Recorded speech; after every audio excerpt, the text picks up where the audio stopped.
আসসালামু আলাইকুম। বিসমিল্লাহির রহমানির রহিম। আজকে আমরা দেখব যে কিভাবে দাতা সদস্য আইডি ক্রিয়েট করতে হয়।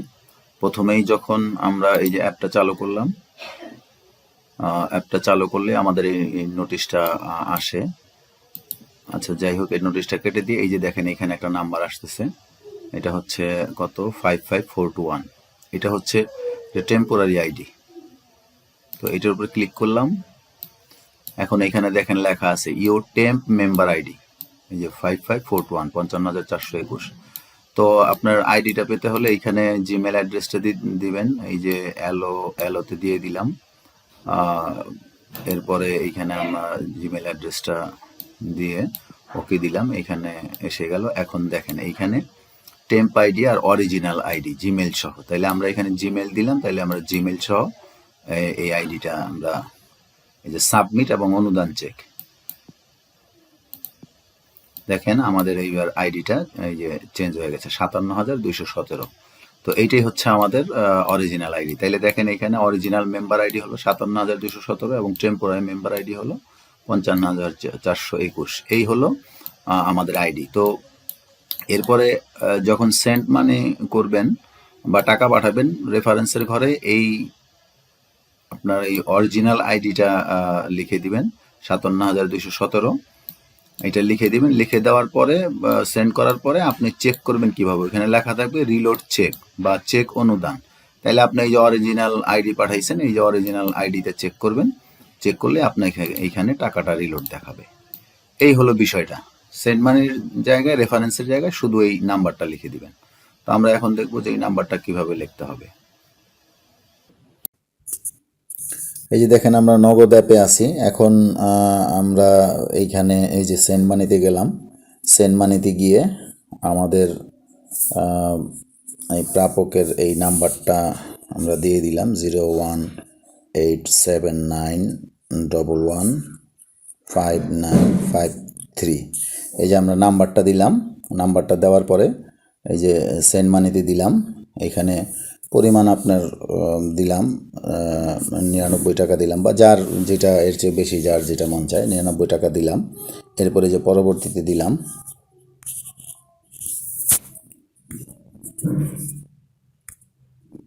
তারপরে দেখেন এখানে এই যে রেফারেন্সটা আছে, এই যে প্রথমে রেফারেন্স, এরপরে পিন। এই রেফারেন্সের জায়গায় আমাদের অ্যাপের সেই নাম্বারটা লিখতে হবে, দাতা সদস্য আইডিটা 57217।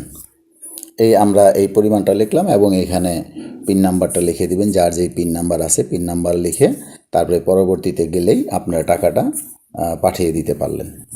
তো এই হলো আমাদের দেখাইলাম আমরা হলো নগদ অ্যাপে। এরপরে আমরা বিকাশ অ্যাপেও একটু দেখি।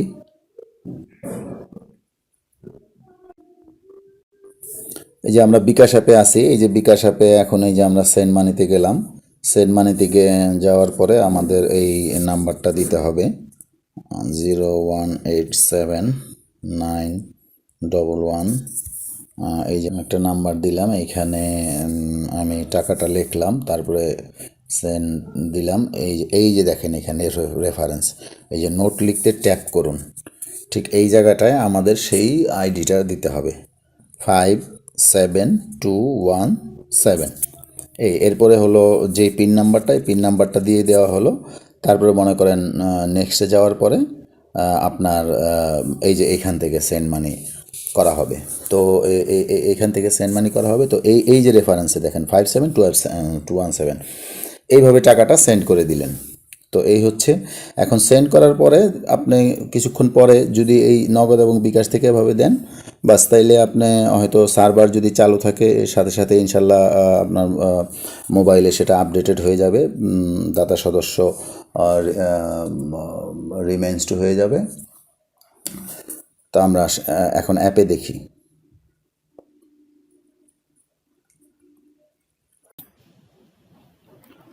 তো অনুদান পাঠানোর পরে আমরা এখন আমাদের অ্যাপটা আবার চালু করব।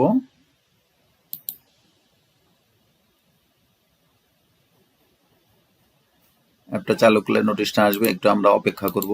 এটা অটো সাবমিট হয়ে যাওয়ার কথা। আলহামদুলিল্লাহ, দেখেন এটা অটোমেটিকই হয়ে গেছে। এখন যে সিস্টেমটা করছি, করা হয়েছে যে নগদ এবং বিকাশে যদি আপনার এই যেভাবে দেখানো হলো ওইভাবে রেফারেন্স আইডি দেন, তো আমাদের সার্ভার চালু থাকা সাপেক্ষে সেটা সাথে সাথে ইনশাল্লাহ হয়ে যাবে, এবং অ্যাপ আপনি রিস্টার্ট দিলেই কয়েক সেকেন্ড পরেই দেখবেন যে এটা অটো এখানে রিলোড হয়ে গেছে। তো এই হলো ব্যাপার। আর এইখানে যদি রিলোড না হয় তাহলে আপনি কিভাবে চেক করবেন যে আপনার এখানে দেখাচ্ছে কত 57,217, এখানে ক্লিক করলেন, এখানে 57,217 দেখাচ্ছে, এখানে খেয়াল করেন এই যে 57,217 হলো আপনার অরিজিনাল মেম্বার আইডি, টেম্প হলো 55,421। এখন এখানে অরিজিনাল দেখেন, অরিজিনাল সাবমিট অনুদান চেক, এই যে অনুদান চেক। তো অনুদান চেক এইখানে চেক করবেন। এই যে আমরা যদি অরিজিনাল কত আমাদের এখানে 57,217, তো আমরা এখানে অরিজিনালটা চেক করলাম। চেক করলে এই যে এইখানে দেখেন এই যে এই তথ্যটা চলে আসলো। এই যে মাসিক ওয়াদা 99, সর্বশেষ 99 টাকা প্রদান করেছেন এবং প্রদানের তারিখ 7/3/2024। এই হলো চলে আসলো তথ্যটা।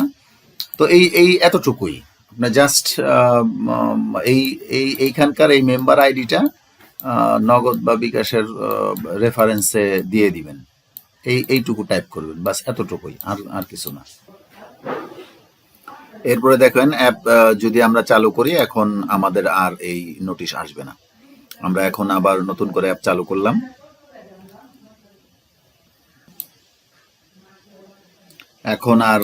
এখন আর মেসেজ আসতেছে না। এ হচ্ছে বিষয়টা। এখন এই যে এখানে দেখেন remains to 30 days, all the features are unlocked, এই রিমেইনস টু 30 days, এই 30 দিনের মধ্যে আর কোনো মেসেজ আসবে না। তো এতটুকুই, আজকে এই পর্যন্তই। আসসালামু আলাইকুম।